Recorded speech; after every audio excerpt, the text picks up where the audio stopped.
can soldiers be saved? Can Christians be soldiers and have a good conscience? This question has been discussed throughout the history of the church. We're going to talk about it today on Veterans Day here on Cross Defense, and we're going to let Dr. Martin Luther be our guide. He wrote this beautiful little book, Whether Soldiers Too Can Be Saved, where he says not only are soldiers doing a good work for their neighbor, but also a good work for God.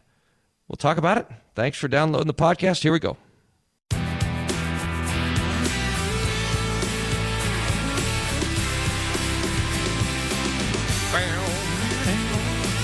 Hey, welcome to Cross Defense.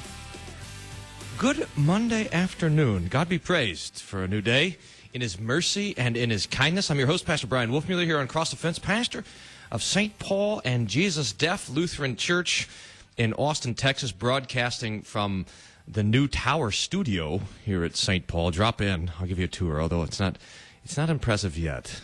It's getting impressiver bit by bit. Happy Veterans Day, by the way. Today is the anniversary of Armistice Day, the day that World War I was officially declared over. And recently we celebrated as Veterans Day, remembering all those who fought to preserve peace. And I want to talk about that today. In fact, my plan for today, on Cross Defense, what we like to do is take up curious theological topics and talk about them, address them in various different ways. I want to talk about this old essay, it's almost a letter, a little book, mini book that Luther published, Martin Luther, in 1526. Today is also the baptismal birthday of Martin Luther, St. Martin's Day, which is why Hans and Marguerite Luther named their son Martin. And he wrote this little essay in the aftermath of the Peasants' War, asking this question: is it all right for a Christian to be a soldier? I'm going to walk through that and talk through some of those questions today. That's what we're after. That's what we're gonna do. Now, I want to do this for a number of reasons, but one of them is I want to maybe start with a story. I remember going to talk to an old friend. We were friends from back in the Albuquerque days, and we had gone in different directions. I had headed off to the seminary. He had headed off to the armed forces and had been sent overseas.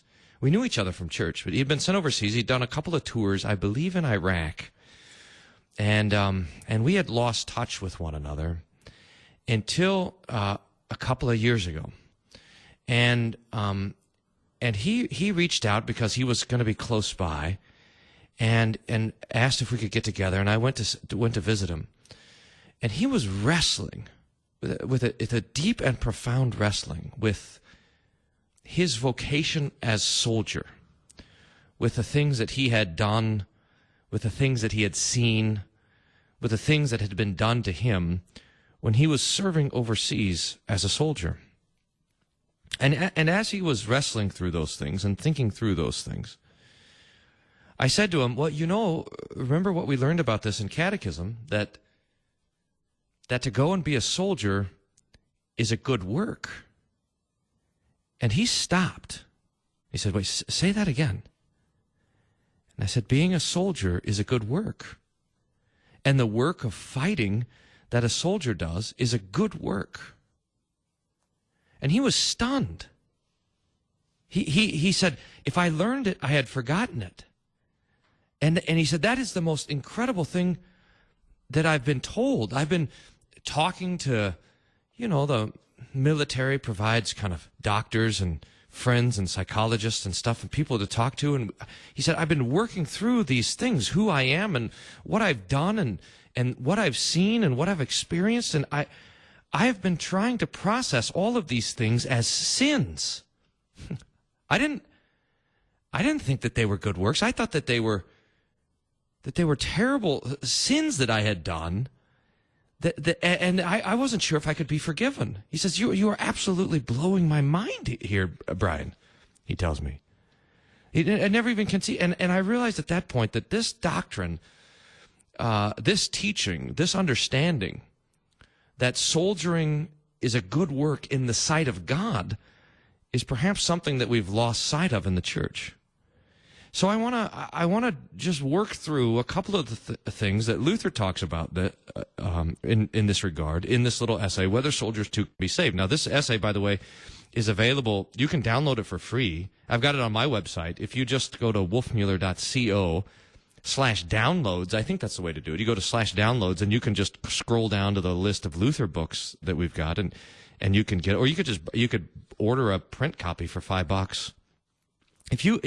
This would be really helpful to get if you know a soldier or someone who's wrestling through some post-traumatic stress or some guilt or some shame from their life on the battlefield. This might be a good gift to them, especially the first few pages. So that's what we're going to do today. Sound good? Okay. You can't talk back, so you don't have a choice. Now I want to start with this distinction that Luther's going to make right off the bat. He's going to say this in this letter. In the first place, a distinction must be made between an occupation and the man who is in it, between a work and the doer of it. An occupation or a work, or we might say here an office, can be good and right in itself and yet be bad and wrong if the man in the occupation or the doer of the work is not good or right, or does not do his duty rightly. Luther gives examples here. The office of a judge is a precious and godly office, but who is in the office is assumed by the one to whom it has not been committed, or by one who, though it has been committed to him, discharges its duties with a view to securing money or favor, then it's no longer right or good. The married state, here's another example. The married state also is precious and godly, but there's many a rascal and a knave in it. It's the same way with the occupation or work of the soldier. In itself, it is right and godly, but we must see to it that the persons who are in the occupation and who do the work are the right kind of persons, godly and upright. This we're going to work on. Now, this distinction, I think, is particularly helpful for us to meditate on and reflect on, and that is the distinction between the office and the person in the office. It's kind of so basic to our human thinking and our human living that I don't think we often would think about it. But there's an office, and that office can either be right or wrong. The job or occupation can be right or wrong, and then the person in it can be right or wrong. So you can have a great office, like the office of preacher. It's an office established by God. But then you get somebody in it who is an unbeliever or someone who's a false teacher, and they abuse the office. Now, that doesn't mean that the office is bad. It means that the person occupying the office is destroying the office. Now, the thing for soldiers to meditate on, to really kind of put our hearts and our consciences around, is this, first of all, that the office of soldier is a good work. The office of being a soldier and going off to war and doing soldiering things is in itself good. Now, Luther wants to make a distinction before he goes too much farther, and he's going to say, look. When we're talking about being good and being righteous in office, we're talking about the righteousness that prevails before man and not the righteousness that prevails before God. That is only accomplished by faith in Jesus. Here's what he says. The only thing that can make men good in the sight of God is faith in Jesus Christ. He says, I'm not speaking this time about the righteousness that makes men good in the sight of God. That's only by faith. Granted and given us by the grace of God alone, without any works or merits of our own, as I've written and taught so often and so much in other places. But I'm speaking here about an external righteousness, which is to be sought in offices and works. In other words, to put it plainly, I am dealing here in this little book with such questions as these: whether the Christian faith, by which we are accounted righteous before God, can tolerate alongside it that I be a soldier, that I go to war, and slay and stab, rob and burn, as one does to enemies by military law in times of war.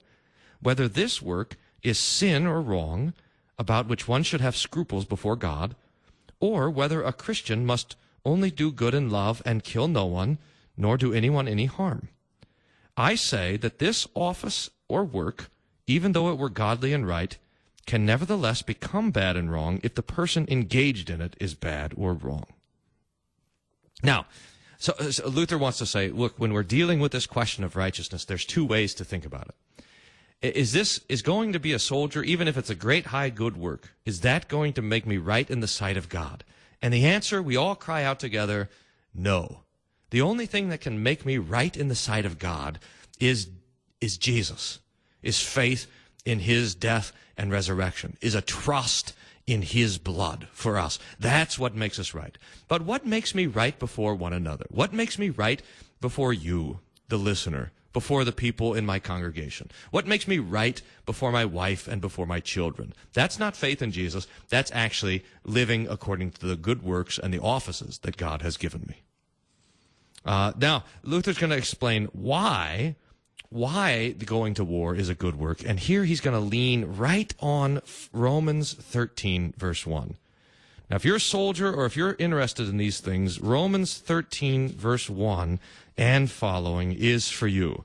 Here's what Paul writes at that place. He says, "Let every person be subject to the governing authorities, for there is no authority except from God, and those that exist have been instituted by God. Therefore, whoever resists the authorities resists what God has appointed, and those who resist will incur judgment. For rulers are not a terror to good conduct, but to bad. Would you have no fear of the one who is in authority? Then do what is good, and you will receive his approval. For he is God's servant for your good. But if you do wrong, be afraid, for he does not bear the sword in vain. For he is the servant of God, an avenger, who carries out God's wrath on wrongdoers. Therefore one must be in subjection, not only to avoid God's wrath, but also for the sake of conscience. For because of this you also pay taxes, for the authorities are ministers of God, attending to this very thing. Pay to all what is owed to them, taxes to whom taxes are owed, revenue to whom revenue is owed, respect to whom respect is owed, honor to whom honor is owed." Luther's going to base basically his whole argument on this particular text, and even in this text on one word in the text, and that's the word sword. Now, the sword stands for something. It doesn't mean that the emperor is the only guy that just carries around a sword, but the sword is a symbol for temporal authority. The sword slays, it punishes. And that sword is directed both inwardly and outwardly. It's directed inwardly towards the nation with things like courts and police and things like that. And it's directed outwardly towards other nations that are coming to disturb the peace. And that's the authority to have an army and to go to war. The sword, therefore, is the authority to put to death. And the Lord says here, through Paul in Romans 13, that the sword is given by God.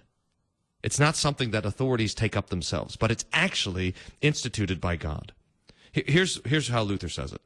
For the very fact that the sword has been instituted of God to punish the evil and protect the good and to preserve peace is proof, powerful and sufficient, that fighting and slaying and the other things that war times and martial law bring with them have been instituted by God. For what else is war than the punishment of wrong and evil? Luther continues, why does anyone go to war? Except because he desires peace and obedience. Now, this is Luther then giving us this doctrine that the state has the authority to wage war, and that it ought to do so to punish evildoers and to bring about peace. Now, we kind of, we sort of rise up in objection to that, and we say, how can war possibly be understood as a good work? I mean, after all, it's ugly. There's blood and there's dying. There's violence. There's disruption. There's destruction. How can it possibly be a good work? Well, Luther has a beautiful little illustration to show us how. He says this, although slaying and robbing do not seem to be a work of love, and therefore a simple man thinks it not a Christian thing to do, yet in truth, even this is a work of love. By way of illustration, a good physician, when a disease is so bad and so great that he has to cut off a hand, foot, ear, eye, or let it decay, does so in order to save the body. Looked at from the point of view of the member that he cuts off, he seems a cruel and merciless man. But looked at from the point of view of the body, which he intends to save, it turns out that he is a fine and true man and does a work that is good and Christian as far as it goes. If you have gangrene in your finger And the only thing that's going to happen is it's either going to spread and destroy the rest of your body, or you have to cut the finger off. Then you take the knife, the sword, and you cut off, the doctor cuts off the finger. Now, the finger does not think that this doctor is a friend, but the rest of the body does. So it is when we go to war. So it is when the government bears the sword. It's bringing a little death to prevent the bigger death from spreading all over. This is so important. And again, if you're a soldier or if you know a soldier, this is so important to understand this, because oftentimes soldiers are trained on how to handle weapons, how to handle airplanes, how to handle missiles, how to handle rifles, how to handle their equipment. But how do you handle your conscience? This is what Luther is helping us with. He goes on. In the same way, when I think of the office of soldier, how it punishes the wicked, slays the unjust, and creates so much misery, it seems an unchristian work and entirely contrary to Christian love. But if I think of how it protects the good and keeps and preserves house and home, wife and child, property and honor and peace, then it appears how precious and godly this work is. And I observe that it cuts off a hand or a leg so that the whole body may not perish. For if the sword, and here's the key point here, for if the sword were not on guard to preserve peace, everything in the world must go to ruin because of lack of peace. Think about that. If there were no armies, just think if all the nations of the world just abandoned their armies and tossed them aside, what would there be? What would there be in the world? It would be utter chaos. It's not like a lack of war would bring a lack of war. Therefore, such a war, Luther continues, is only a little brief lack of peace that presents an immeasurable lack of peace, an everlasting and immeasurable lack of peace. War is a small misfortune that prevents a greater misfortune. Well, there's a start. We're talking about Luther on whether soldiers too can be saved here on Veterans Day, and talking about the two kingdoms, talking about the two governments that the Lord uses to rule and reign in the world. I'm your host, Pastor Brian Wolfmueller, pastor of Jesus Deaf and St. Paul Lutheran Church in Austin, Texas. We're going to have a short break. We're going to be right back. We'll keep talking about this. If you know some soldiers, have them tune in. Join us for this. Glad to talk to you about it. We can rejoice in the Lord's work together. Stay tuned. We'll be right back.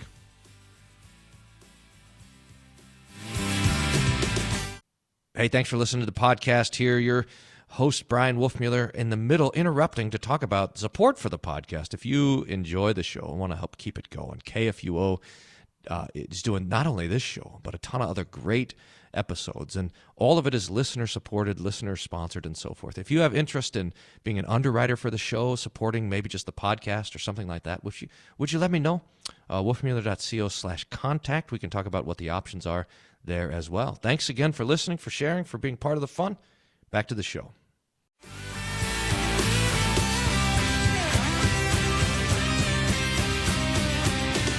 All right, welcome back to Cross the Fence. Pastor Brian Wolfmueller here, your host, broadcasting from the Tower Studio. I just think that sounds cool.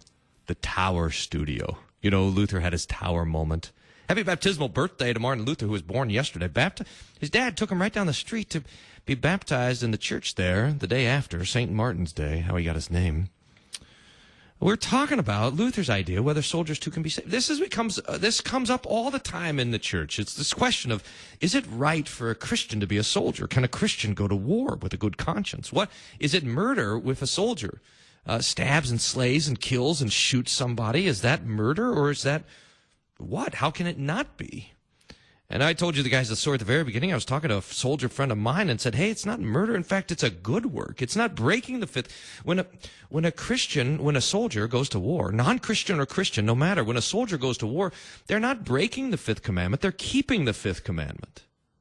It's this little death to prevent, it's an authorized killing to prevent the unauthorized killing. It's a little death to prevent the bigger death. Now, this doesn't mean that whatever a soldier does is automatically right and good.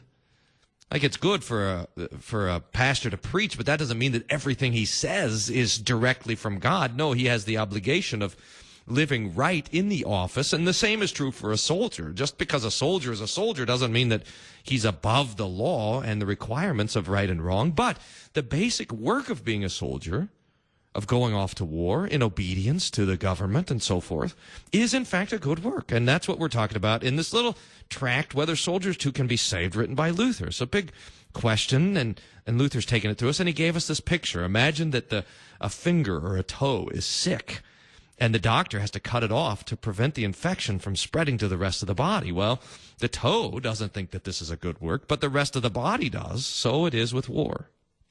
And he's going to continue that argument in a particularly nice way. This is what Luther says. When men write about war, then, and say that it is a great plague, that's all true. But they should also see how great the plague is that it prevents. If people were good and glad to keep peace, war would be the greatest plague on earth. But what are you going to do with the fact that people will not keep peace, but rob, steal, kill, outrage women and children, and take away property and honor? The small lack of peace, called war, or the sword, must set a check upon this universal worldwide lack of peace before which no one could stand. So he goes on to say, look, it's true that this lack of peace, this thing called war, is an ugly business, but it prevents an even uglier business. If there was no war, there would only be war. If there was no armies, then there would only be armies. If there was no fighting on the battlefield, then the whole world would become a battlefield. If there was no punishment for theft, for example, the whole world would be a den of thieves, and so forth and so on. Therefore, God honors the sword. I continue with Luther. Therefore, God honors the sword so highly that he calls it his own ordinance, and will not have men say or imagine that they have invented it or instituted it. For the hand that wields the sword and slays with it then is no more man's hands, but God's. And is not man, but God, who hangs, tortures, beheads, slays, and fights. All these are his works and his judgments.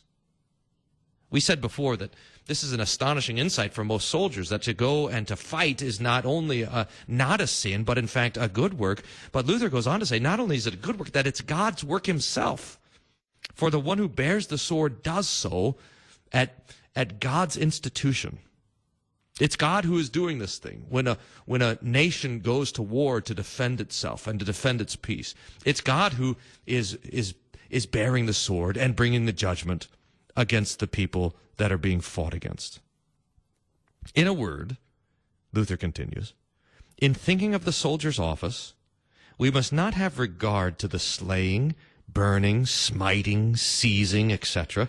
That's what the narrow, simple eyes of children do when they see in the physician only a man who cuts off hands or saws off legs, but do not see that he does it to save the whole body. So, too, we must look at the office of the soldier, or the sword, with grown-up eyes, and see why it slays, why it acts so cruelly. Then it will prove itself to be an office that in itself is godly, as needful and useful to the world as eating or drinking or any other work. Now, I just want to kind of stop there for a bit and just sort of bask in the clarity of it all. That Luther understands that there are two authorities that God uses to rule and govern in the world. There is the authority of the sword, that is temporal authority, and that's the authority to kill, to punish, to threaten, to coerce, and that belongs to the state, and in some ways to the family as a related institution. In fact, it belongs primarily to the family and by extension to the state, but maybe that's a conversation for a different time. And then there is the authority of the Spirit, which is the Word of God. Sometimes people have called this the left-hand kingdom and the right-hand kingdom. The left-hand kingdom of God is the authority of the sword by which he smites and slays and wages war and so forth. And the right-hand kingdom of God is his church, where he rules according to the gospel and according to his peace. And both are set up by God. That is the thing that we don't want to miss. That's the thing that we want to make sure that we grasp a hold of. That when we're dealing with the Lord's Word, we're dealing with the Lord's Word. And when we're dealing with temporal government, we're also dealing with the Lord's institution. The Lord has given these two authorities for two different reasons. One is to protect and promote earthly life. That's the left-hand kingdom of the sword. And the other is to protect and promote eternal life. That's the church. That's the gift of the Holy Spirit given through the Word of God. So that both are in service of life, one temporal and one eternal. But the Lord has instituted both. Now, one of the great dangers, I suppose, of medieval Roman Catholic theology was that it understood that these two authorities could not be commingled. In fact, when you get to the three estates, the family, the state, and the church, they had the idea that you had to be in one or another. There were those who rule, those who fight, those who rule, that's one. Those who fight, those who pray, and those who work. And you were one of the three. But one of the great and profound insights of the conservative Reformation, it belonged to Luther, but also to the other magisterial reformers like Calvin and so forth. One of the great insights was that it's not like we're in one of these three estates, but in fact that the Lord has placed us in all of them. So that we are citizens, that we are part of the family, and that we are part of the church. That we are engaged in all of these different activities, and we have all of these different callings, and that does not mean that we're not Christians. We do not have to lay down the sword. We do not have to give away all of our property. We do not have to leave public life in order to be part of the spiritual life that the Lord wants us to have in the church. That these things, being married and being a citizen, belong to the Christian as well. So this idea that to be holy, you had to leave these things aside and go into the monastery, this is an old Roman Catholic idea, and oddly enough, it's picked up by a lot of the radical Protestants. The Anabaptists were, well, at first they were very militarized, but then the second wave of the radical Reformation was very pacifist. So that even now you have groups like the Quakers or like the Amish who say that it's not right for a Christian to be a soldier, that it would be a sin for a Christian to take up arms, because they think that to be part of the holy people of God, you have to leave these earthly estates. And Luther's saying, no, it's the Lord's estate. The sword is the Lord's work. It might be a dirty work. It might be a frightful work if we look at it with children's eyes. But when we look at it with grown-up eyes, we recognize that this dirty work needs to be done, else nothing would be clean.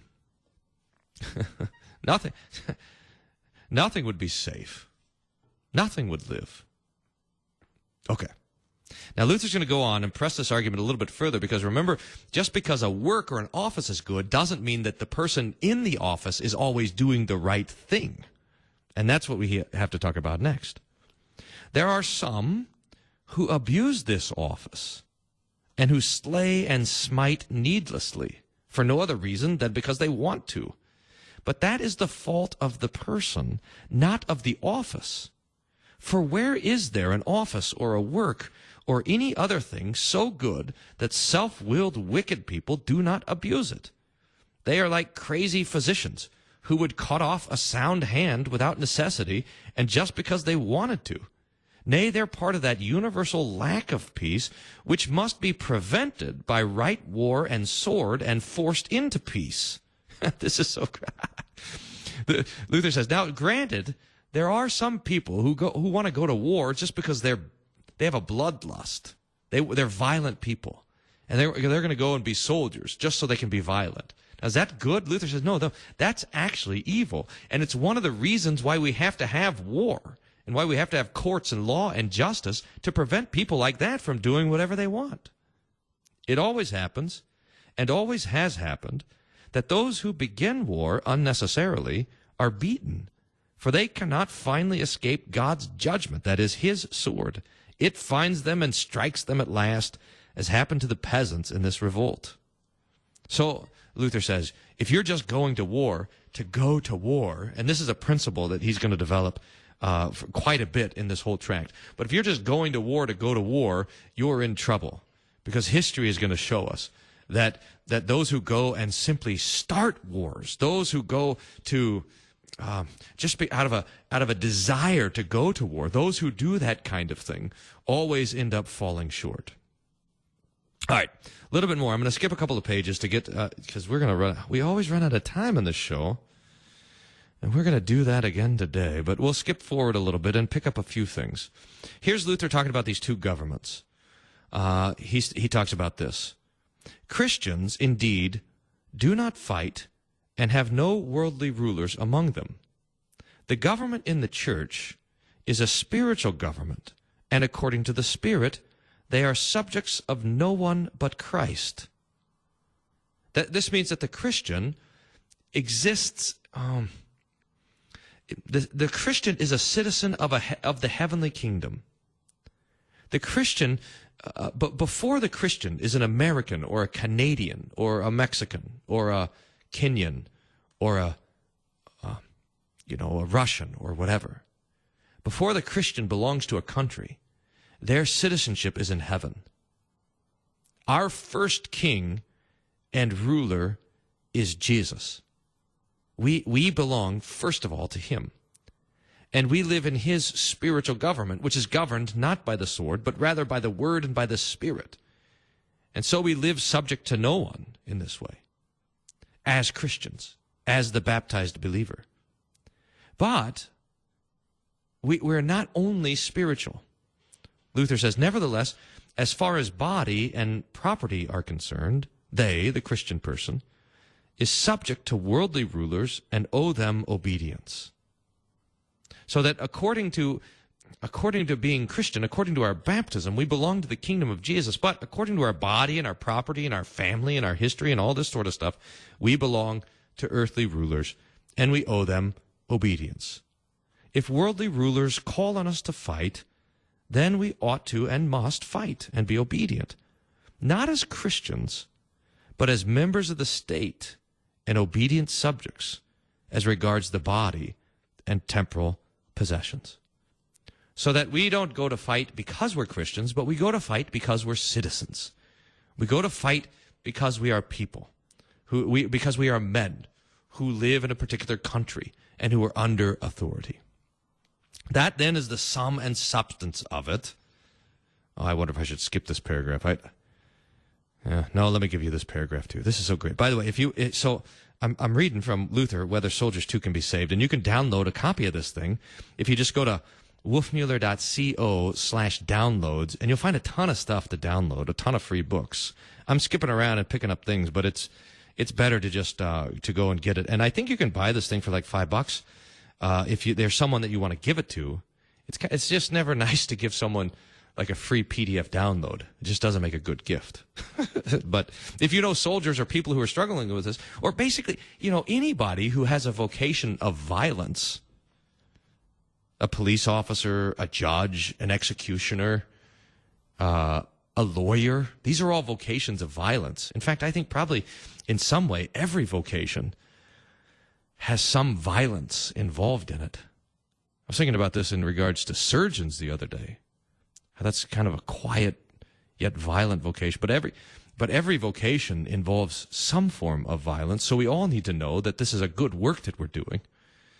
Whenever, a parent disciplines a child, or a farmer tears up the ground, or a lawyer argues something, or a student takes apart an argument, or a teacher disciplines the student. I mean, basically every vocation has a little bit of violence in it, but some are really for the purpose of bringing violence, like the soldier or the police officer.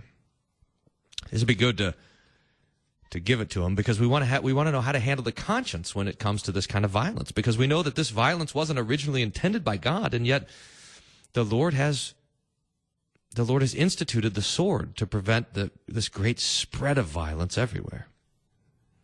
So we as Christians know that we can take up the sword. Luther continues, therefore, when they, the Christian, fight, they do it not for themselves or on their own account, but as a service and an act of obedience to the rulers under whom they are, As St. Paul writes to Titus, they shall obey the rulers. That is the sum and substance of it. The sword is in itself right, and is a divine and useful ordinance, which God will have not despised, but feared, honored, and obeyed, on pain of vengeance, as St. Paul says, Romans 13:4. For he has established two kinds of governments among men.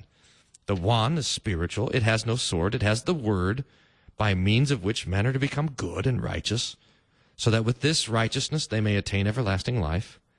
This righteousness he administers through the word, which he has committed to the preachers.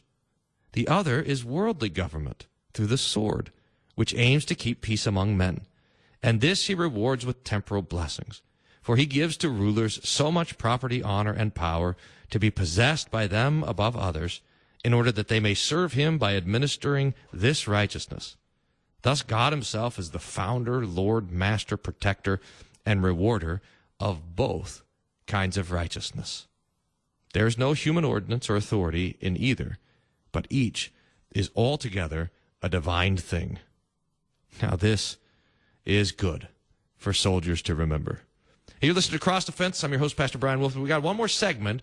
We're going to press it a little bit further, this argument of Luther, whether soldiers too can be saved.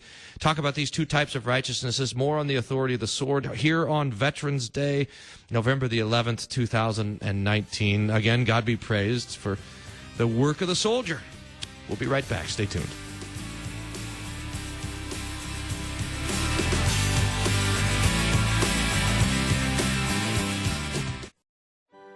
Hope Lutheran Church of Aurora, Colorado is pleased to support this broadcast and every broadcast of Cross the Fence right here on KRKS. Hope Lutheran Church rejoices in the Lord's Word and His kindness that He delivers to us every week. If you have questions about the congregation, please visit our website at hope-aurora.org for service times and information, and feel free to contact us. We'd love to hear from you and to bless you with the Lord's Word and the kindness of Jesus.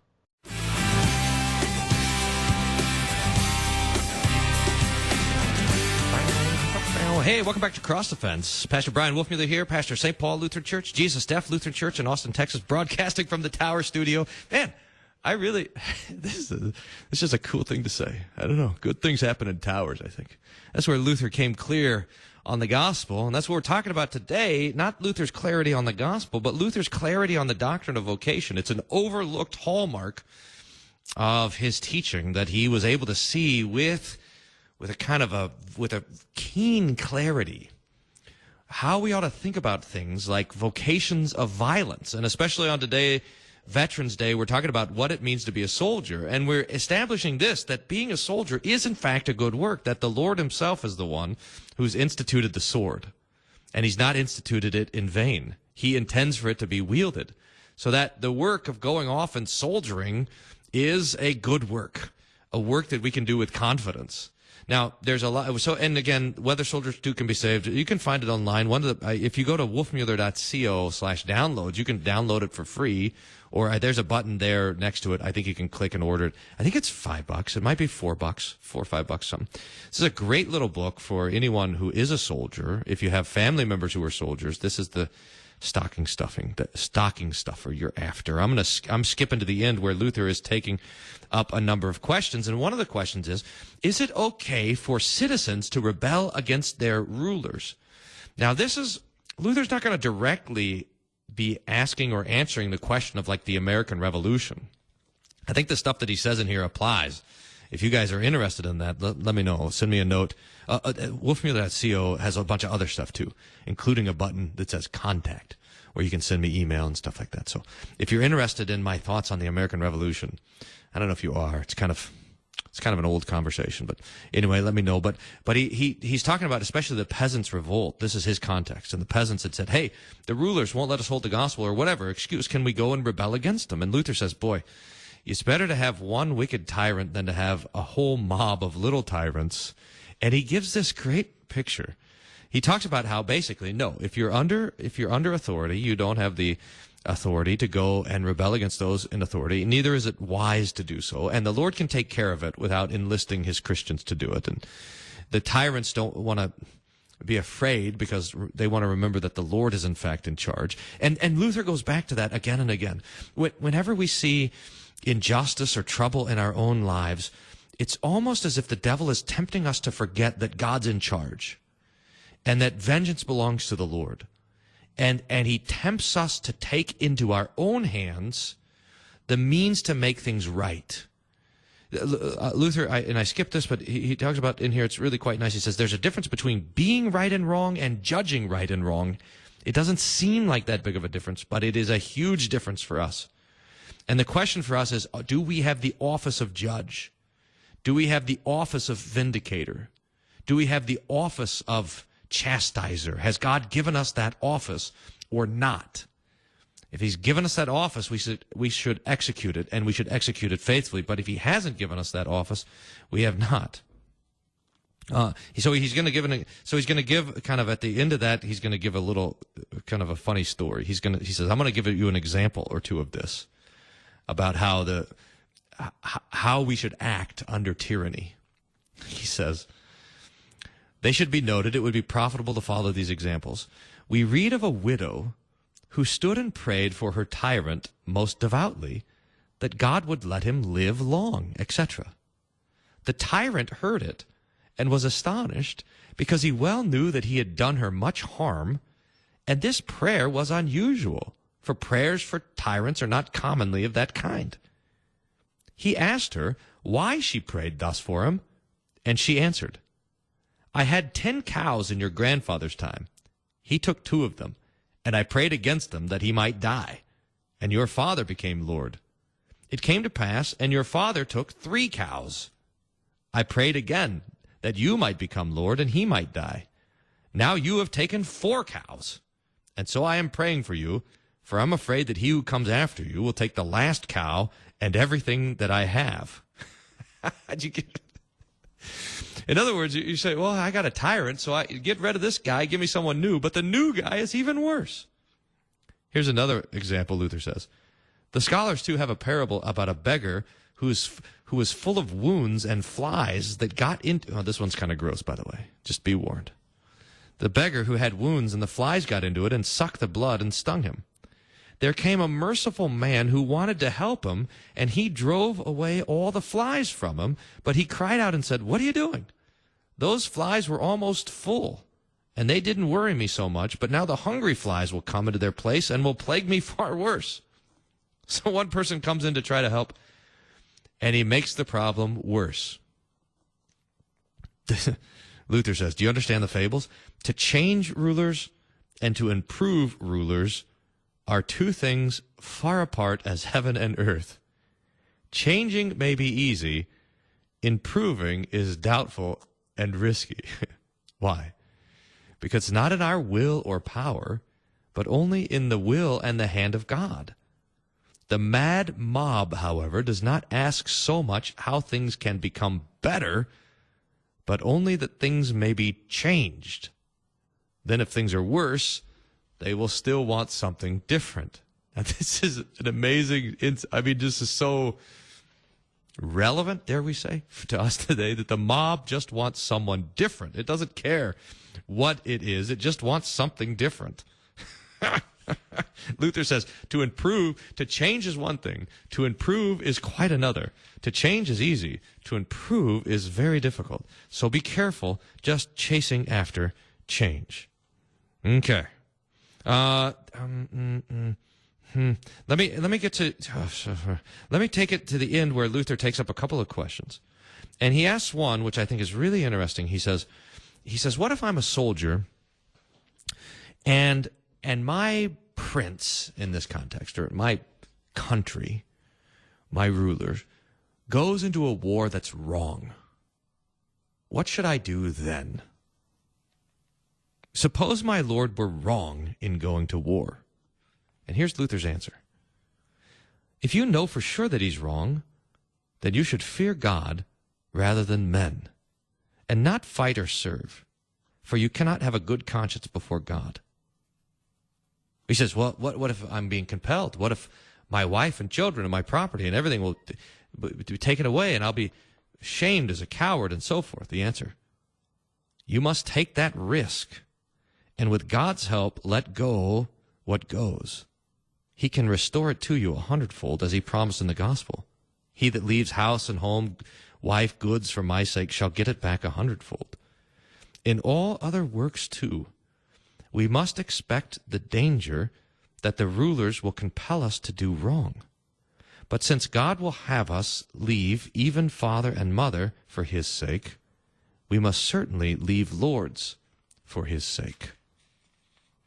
So he says, look, if you know that the thing that you're being compelled to do is wrong, then don't do it.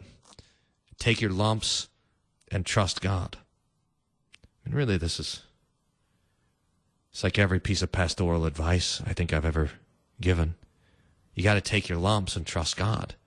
So oftentimes, it's happened surprisingly more than we would think, that we know the right thing to do, but we're afraid to do it, or whatever. We got to take our lumps and trust the Lord. Here's another question, and this is good for us to think about, especially on Veterans Day, when we honor our veterans, because one of the most appealing things about most veterans is their great humility, that they're not seeking after the glory of war. There are those who, the pagans always would talk about how we go to war today and we become heroes, and this sort of thing. And Luther says, no, this is not how a Christian goes to war.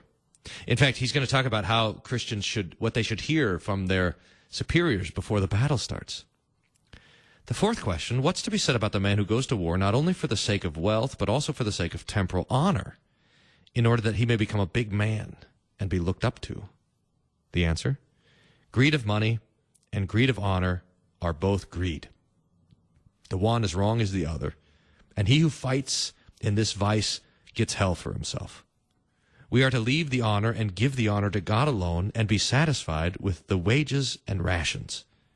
It is, therefore, a heathen and not a Christian custom to exhort soldiers before the battle like this. Dear comrades, dear soldiers, be brave and confident. God willing, we shall get honor today and become rich. On the contrary, they, that is, the Christian soldiers, should be exhorted like this. Dear comrades, we are gathered here in service, duty, and obedience to our prince, and according to God's will and ordinance, we are bound to stand by him with body and goods. Although before God we are poor sinners, as are our enemies, nevertheless, since we know that our prince is in the right in this case, or at least do not know otherwise, we are therefore sure and certain that in serving and obeying him, we are serving God. Let everyone then be brave and courageous, and let no one think otherwise than that his fist is God's fist, his pike is God's pike, and cry with heart and voice, God and the emperor. If God gives us victory, the honor and praise shall be his, not ours. For he does it through us poor sinners. But the booty and the pay we will take as presents and gifts of his goodness and grace to us who are unworthy, and thank him for them from our hearts. Now God grant the victory. Forward with joy. Oh, man. How about that? Now that gives it the whole deal in a thumbnail sketch there, how Luther thinks about this. But there's some more. This is really good stuff, and we'll wind down thinking about it. Without a doubt, if one seeks the honor of God and lets him have it, the honor, as is just and right and as it ought to be, then more honor will come than anyone could ask.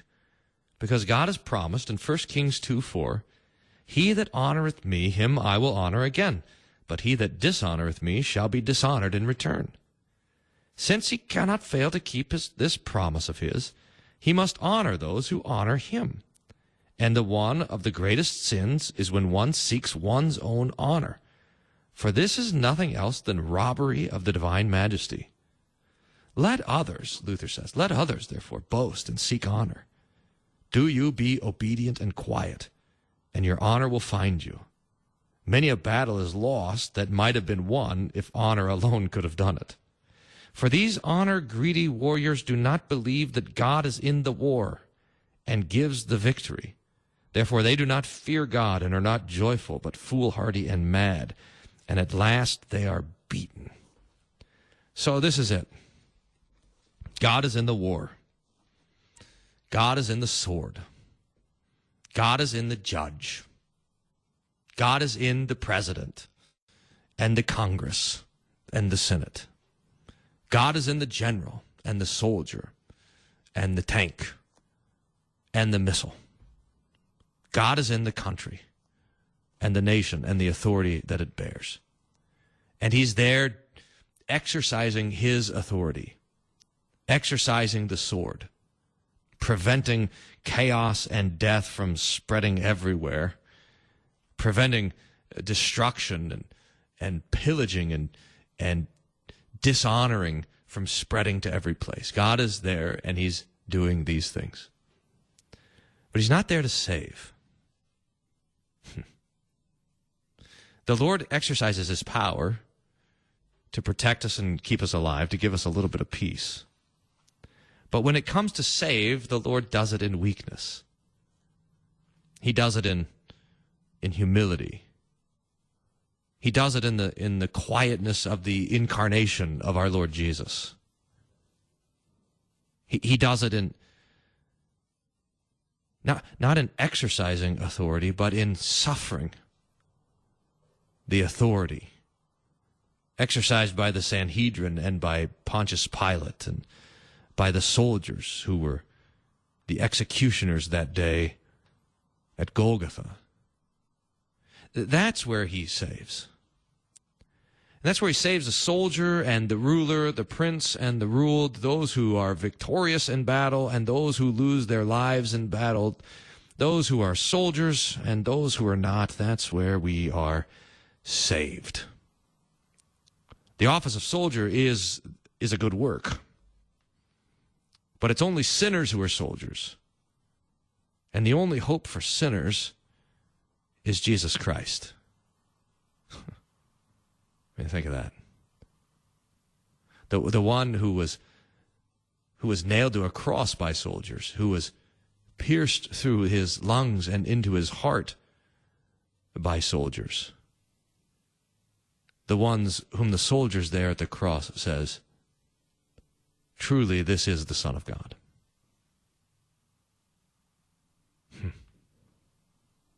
So God be praised.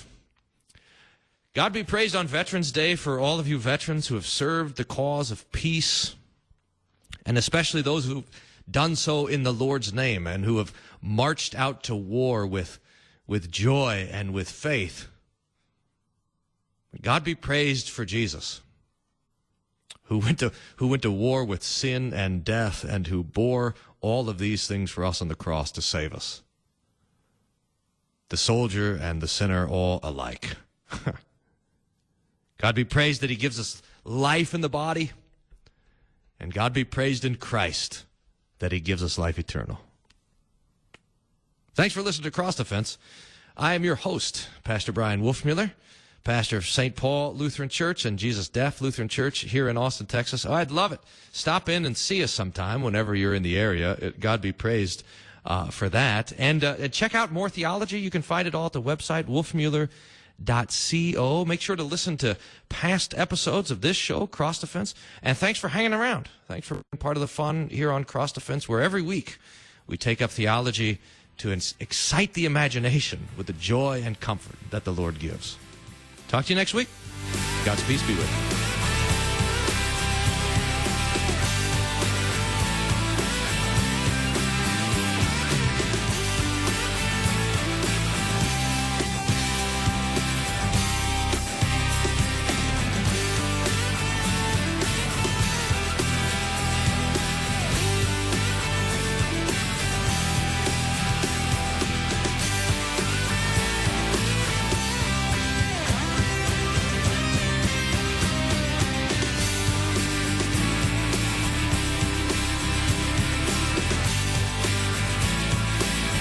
Cross Defense is a production of KFUO Radio. Find past episodes and support Cross Defense at kfuo.org. Hey, thanks for listening to the podcast, talking about theology, the joy of there's just nothing better than theology. If this episode was helpful for you, God be praised. I'd love to hear from you. Wolfmueller.co/contact is the best way to get a hold of me. And if there's someone that you think it would be helpful for, maybe someone who is a soldier or who has a vocation of violence who would appreciate this kind of conscience-calming balm that Luther offers for us, I'd be grateful if you would share it with them. Hopefully, they'll be grateful to you as well. And if you'd like to read all of what Luther wrote, Whether Soldiers Too Can Be Saved, you can download that little guy for free at wolfmueller.co/download. Wait, wolfmueller.co/downloads. You could buy it for $5. There's a link there too. And hope you enjoy it. If you do, let me know. Other topics, things you'd like to hear about, let me know about that as well. God's peace be with you.